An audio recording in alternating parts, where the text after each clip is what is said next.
प्रवक्ता हुआ चुनयिंग ने 12 मई को एक प्रेस कॉन्फ्रेंस में कहा, हम सभी जानते हैं कि क्वाड किस तरह का तंत्र है। एक अलग गुट बनाने, चीन को एक चुनौती के रूप में पेश करने, क्षेत्र के देशों और चीन के बीच कलह पैदा करने के कुछ देशों के प्रयासों का चीन विरोध करता है। कुछ ही दिन पहले ढाका में चीन के राजदूत ली जिमिंग ने बांग्लादेश को क्वाड में शामिल होने के खिलाफ आगाह करते हुए कहा था कि बीजिंग विरोधी क्लब में ढाका की भागीदारी की वजह से दोनों देशों के द्विपक्षीय संबंधों को काफी नुकसान हो सकता है। बांग्लादेश के विदेश मंत्री डॉक्टर AK अब्दुल मोमेन ने कहा था, हम एक स्वतंत्र और संप्रभु राज्य हैं, हम अपनी विदेश नीति खुद तय करते हैं।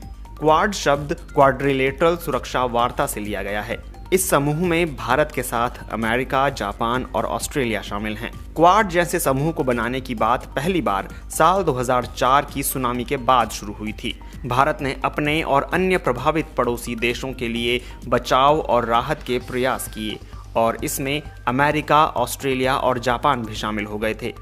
लेकिन इस आइडिया का श्रेय जापान के पूर्व प्रधानमंत्री शिंजो आबे को जाता है।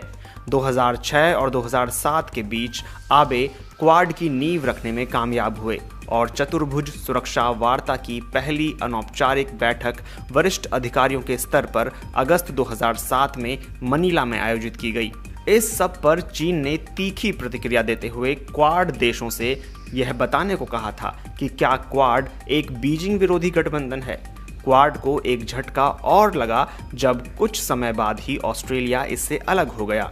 10 साल बाद 2017 में मनीला में आसियान शिखर सम्मेलन के दौरान भारत, ऑस्ट्रेलिया, जापान, अमेरिका संवाद के साथ क्वाड वापस अस्तित्व में आ गया। जो बाइडेन के अमेरिकी राष्ट्रपति बनने के कुछ ही हफ्तों बाद अमेरिका ने क्वाड के वर्चुअल शिखर सम्मेलन की मेजबानी की।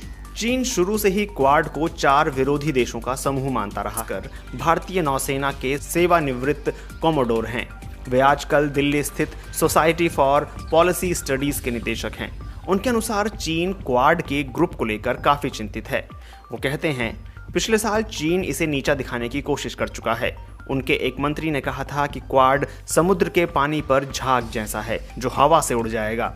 क्वाड चीन के लिए हिंद प्रशांत क्षेत्र में बहुत बड़ी चुनौती हो सकता है। इसलिए यह सब देखते हुए जापान, भारत, ऑस्ट्रेलिया और अमेरिका ने कहा है कि समुद्री क्षेत्र में एक नियम आधारित व्यवस्था होनी चाहिए। कहते हैं कि जो लद्दाख में हुआ उसका क्वाड से इतना सीधा संबंध तो नहीं है, पर वो ये जरूर मानते हैं कि जो बाइडेन के आने के बाद क्वाड की गतिविधियां बढ़ गई हैं। चीन और वहां का मीडिया समय समय पर क्वाड को एशियाई नेटो के नाम से पुकारता है।